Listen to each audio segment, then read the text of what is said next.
এই বাবুরা, তোমরা কি করতেছো এখানে? হ্যালো, কি করতেছো তোরা এখানে?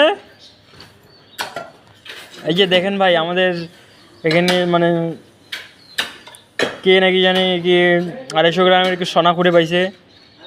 তো এরা দেখেন মানে উড়াধুরা ওই আশায় মাটি কাটতেছে সোনা পাওয়ার লোভে। জি।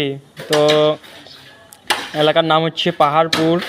তো এখানে নাকি অনেক বড় বড় পাহাড় ছিল, ওই জন্য তারা মানে আগে আদিকালের লোক সোনা টোনা অনেক কিছু রাখে গেছে। তো গতকালকে এক লোক পাইছে 250 গ্রাম সোনা। তো ওই আশায় এরাও সোনা খোঁজার জন্য মাটি খুঁজতেছে। ভাই আপনারা কত গ্রাম করে পাইছেন? বাপরে, এক ভাই শুনলাম, এক ভাই বলে পাইছে নাকি 5 কেজি। ভাই আপনি কুষ্টি পাথর, ও ওটা মোটামুটি প্রায় 250 কোটি টাকা দাম। ভাই আপনি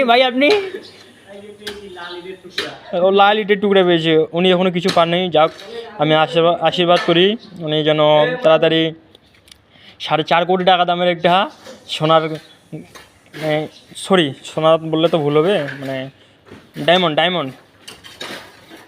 250 গ্রাম ডায়মন্ড যেন পেয়ে যায়। থ্যাংক ইউ, সবাইকে ধন্যবাদ।